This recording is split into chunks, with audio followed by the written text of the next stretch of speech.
Hey everyone, my name is Jason. We're going to do some dry washing today. I'm very, very excited. I've never done any dry washing, so this is going to be a new experience. We're going to be working this wash here today, getting down to Bedrock and running it through Harry's dry washer. This one's a little different than your typical dry washer. Most dry washers have a little windmill on the bottom of the deck, and you'll have a blower blow air through it. It'll cause it to spin at a certain RPM, and there's a little counterweight that makes it kind of shake. So you get air coming through the bottom of the riffles here, and then you get the vibration from the motor. This one doesn't have a windmill. This one, let me get this set up here. This one has a vibrating motor, which is all kinds of loud, but what it does is it allows the classifier to work faster, and then you can get material across the riffles here a lot quicker. So this machine runs a little steeper than most, and it works great in this kind of loose, fine soil, desert soil. So it runs through here quick and does a really good job of capturing the coarse gold. And what size gold is this capable of catching? Will this catch like 200 mesh or what is like? This? This is probably what, 5/8? So yeah. If you got a nugget bigger than this, it's going to be on your tailings pile on the back. Okay. On the header, and you'll metal detect that before you leave. How about the small gold? Like would a 100 mesh piece get blown out? I've gotten finer than 100 mesh. Have you? Okay, so it's pretty efficient. Yeah. Okay. It's pretty efficient. Unless you overfeed it. Don't feed it too fast. Okay. Too fast. We got it's just like a sluice. I mean, it's the same concept. Yeah, it's the same concept. Yep. Exactly. Except instead of water, fluid mechanics happening, it's air. Air fluid mechanics. Yeah. Air's still a fluid, but yeah. And from what I've heard, a water sluice is more forgiving in that it can be run poorly and still catch the gold really well. Where these things have to be absolutely perfect, and the environment has to be perfect. Like one drop of water in the soil is going to screw you right up. It has to be bone dry. But the cool thing is, you can just rerun your tailings right on the spot. So if you overfeed or underfeed or whatever, you can just scoop it right back in, no problem. And then we have the antique here. Yes, this Are you talking about Ron again? This one's got two antiques. This one's got a lot of miles on it. You don't need electricity, you don't need gas. You just need ambition to run this one. Do we have any of that today? Oh yes. I have some right now, but I don't know how long it'll last. Okay. So this one I can hand crank, or I've also set it up to run with a battery. So someone's hand cranking this thing. Are you serious? Yeah. Oh. Harry doesn't like it. Do it. That's why we brought Roger. And it falls through the screen, down the feeder hole there. Yeah, your oversized comes out here. Always check your tailings with a detector, because I've actually found nuggets that have gone off Too big for the screen. Right. And then it's just a little bellows affair down there, right. Huh? And then here's your riffle tray. So it's got dead air space. You can see the slats are spaced to where they're just right in front of the riffle. Yeah. So you got a little dead air space right there. Oh, I see, because the air blows through it's a cloth, huh? Right. It's a real thin cloth, or a real fine grain, if that's the right term. Yeah. And the other main difference here is the riffles hook up. Right. Instead of like so the dirt's flowing sluice this way, and then the dirt, it's puffing on there. You know, air's puffing through. But this dead, and it's on a slope, so you got this dead spot that catches the heavies. Yeah. There's really something to say about a backwards riffle in a water sluice too. It works well. The top few riffles could go backwards and actually be very effective in a regular water sluice. That would be catching your bigger pieces of gold, and then the rest of them regular, which would create the proper vortexes and everything to catch finer gold. They're almost like a nugget trap up top. That's what it would be. Yeah. That makes sense. So then you can see you got the bellows that it creates an air up in there. And there's also weight in here to make a vibration. Yeah, it adds a little vibration so it kind of jumps. So there it is. It's ready to speed, and we'll just watch it and see how much gold. Yeah. Okay. Is it working now? Has it started? It shouldn't be long now. Now I used to have I put a little nugget trap right here at the end, and I never caught any gold there. I ended up just I took it off because it would always just pile up with the rocks there. But you can tell this has had a lot of gravel over it. So what's kind of the ideal cranking speed on this thing? Can you just Depends on the material, but about like that, just an easy crank. But I'm wasting effort here. There's no gold. Yeah. Don't wear yourself out. And the trick is to wear dirt colored clothes. I didn't do that today, but well, here's before. This is a before shot. It'll all be dirt colored at the end. Bedrock here is a schist. Be very careful. And the schist is got lots of little fractures and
This is what I want to see. I want to see the rocks come up and over each ripple, and I want to see the rocks fall down underneath each ripple as it's flowing down. If I see the rock riding all the way at the top, I'm overfeeding it. Okay.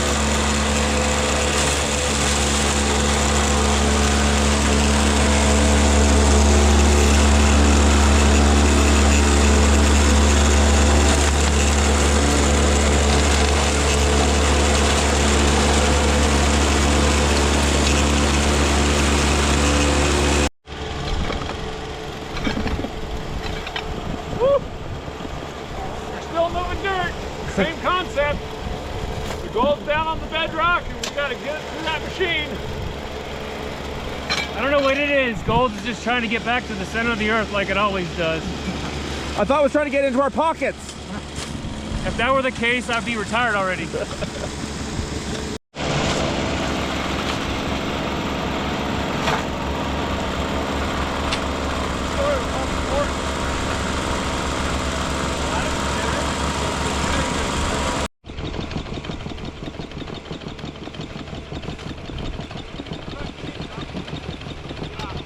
Can't do it with a high banker. Canadian in the desert. You're on vacation. I'm on vacation. You're not working. Have fun. Yeah.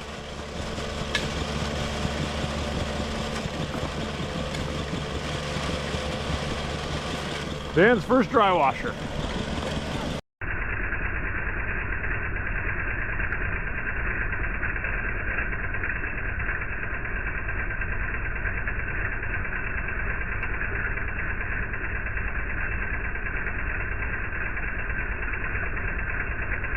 We've worked a little bit, have our little mountain of tailings here.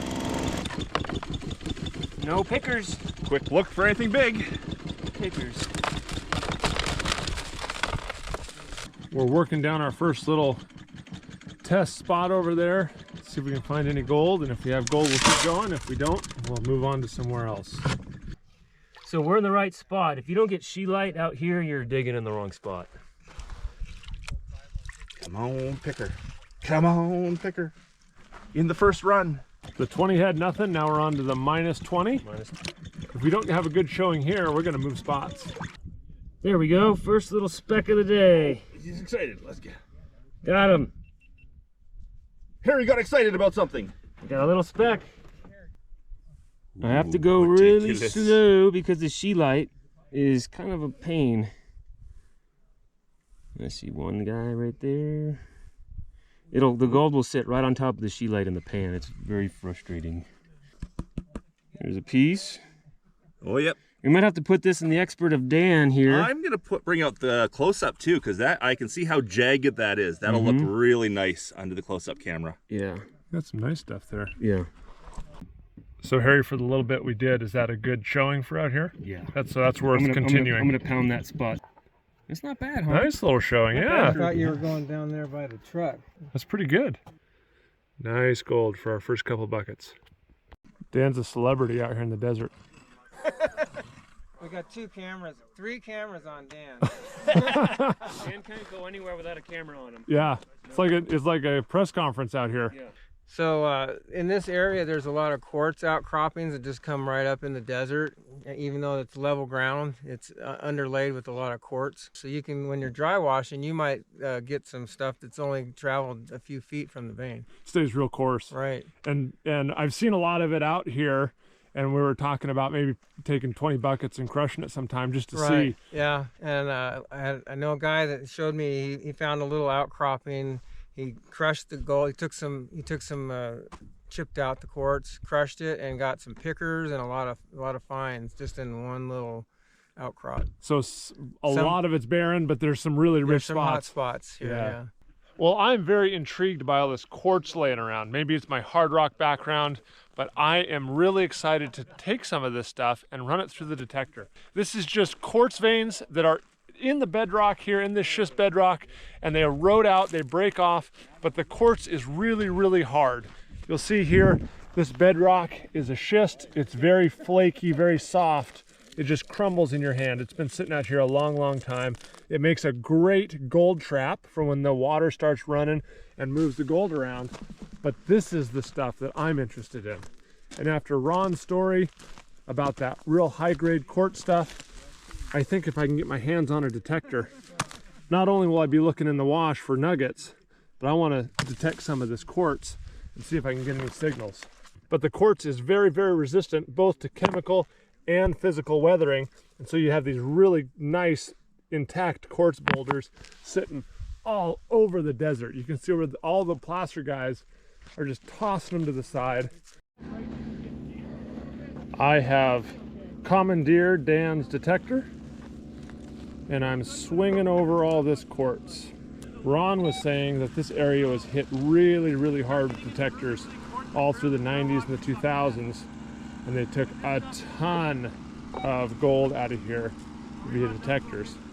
My hope is that they maybe passed over this quartz looking for the already exposed nuggets.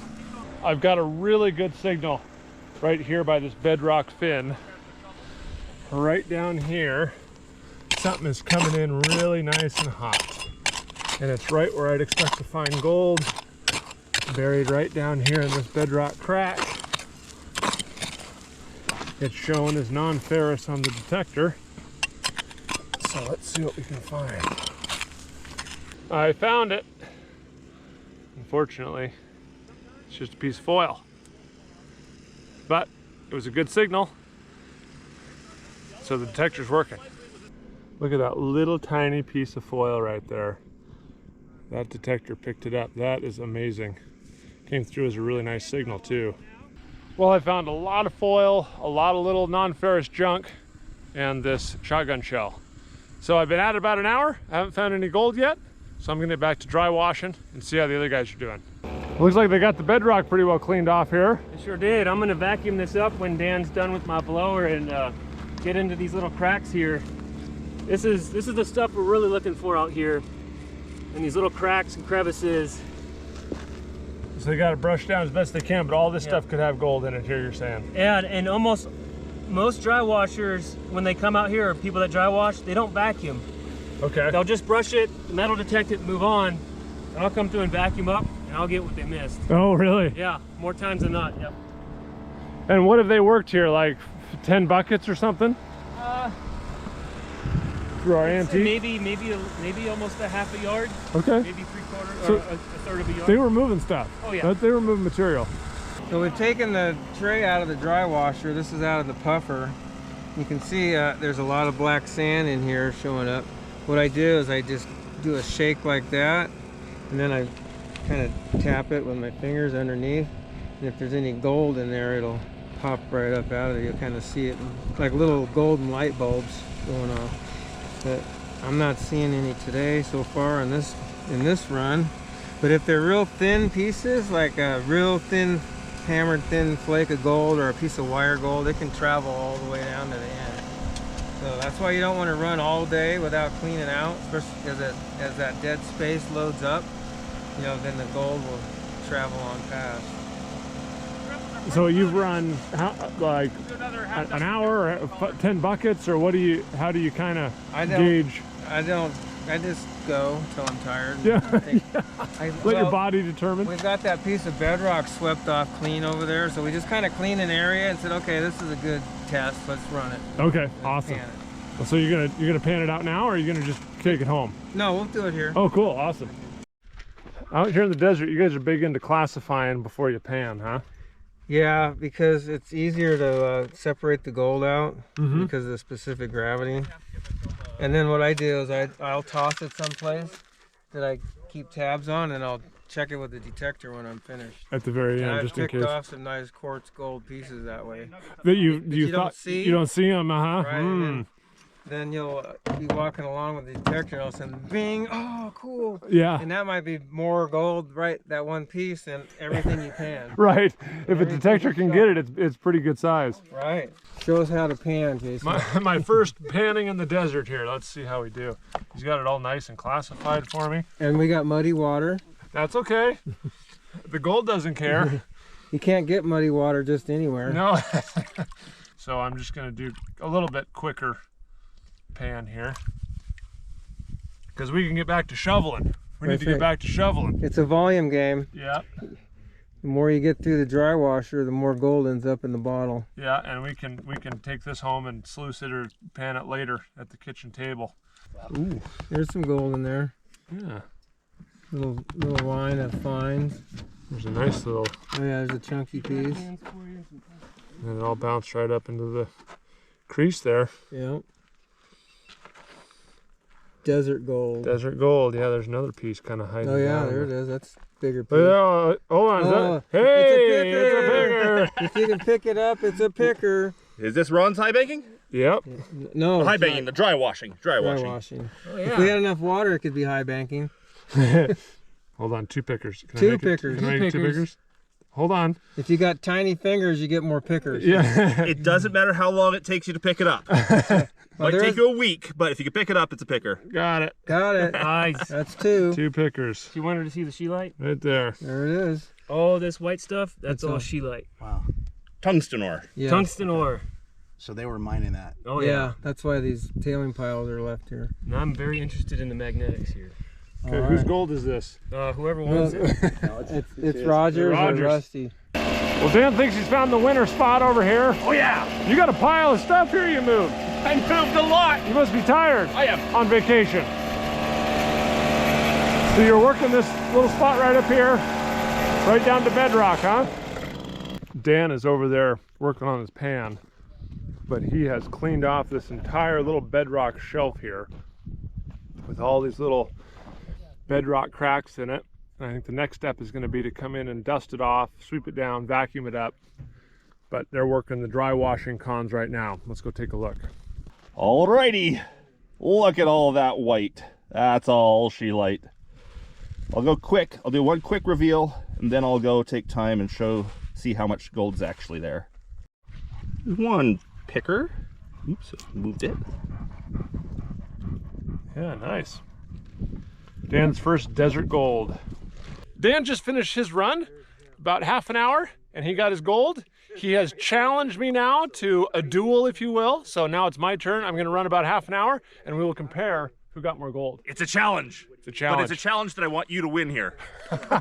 Let's do it. We're always hoping for everybody to get more gold. I'm going to work this area right behind me here, next to where Dan was working. We've got some bedrock I'm going to try and get down to. I'm going to work this overburden layer off, get down to bedrock, and then hopefully we can vacuum it up and I can see if I can get more gold than Dan does. It's US versus Canada here. Let's see who wins.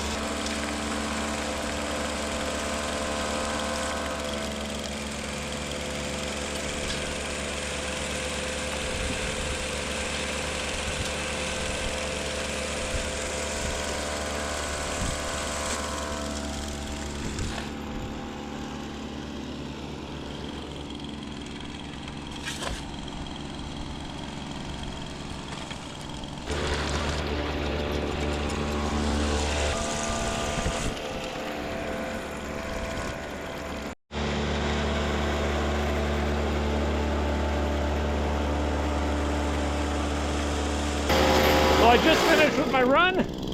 Harry turned off the machine. I've cleaned off this entire swath of bedrock here. We'll vacuum it up here in a little bit. All right, let's see. This is the nugget check here, huh? Yeah, this is the nugget check. I threw a piece of lead in that I detected. So I want to see if we recovered that somewhere in here. I do the same thing, but I do that every run. Yeah. One of these runs will have it. I hope so. Yeah.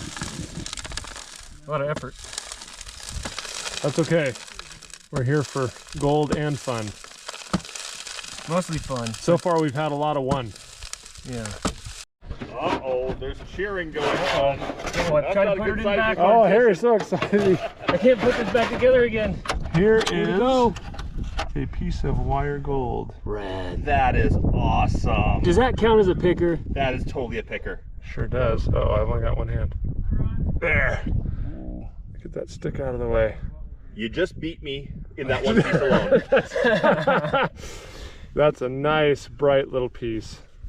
Well done. Will your detector get that? Yeah.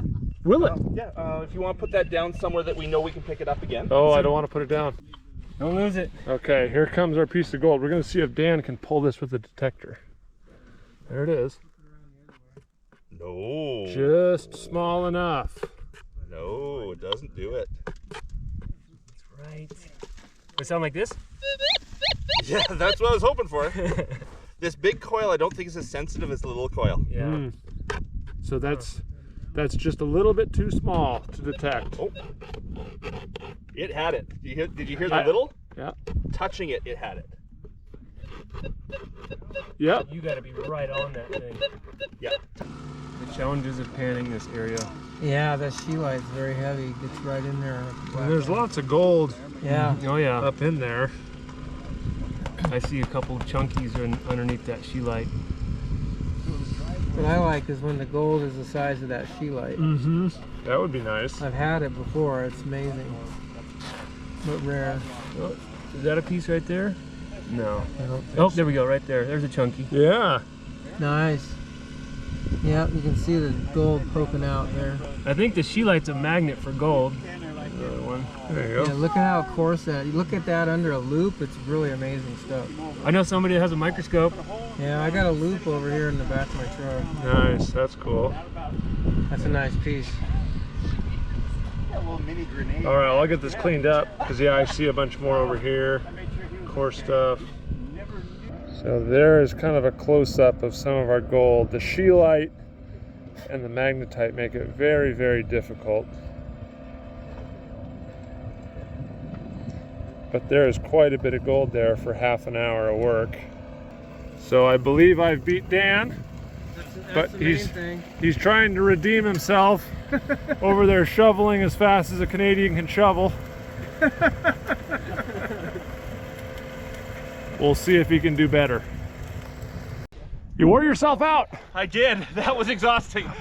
It wasn't bad off the first run. The second run, after seeing your gold, I've never seen you shovel so fast. I busted my butt there. Well, let's get this cleaned out and see what Dan can find. Maybe he beat me. We'll have to see. Right now, Dan is panning down his second run in the dry washer. Right now, the Americans are in the lead. I have the most amount of gold today, but Dan's working hard over here trying to beat me. So to see if Dan beats me, you're gonna have to go over to his channel, check it out, and see if he gets more gold in the end, or if I stay the reigning champion and the US beats Canada in the Great California Gold Hunt. Oh no!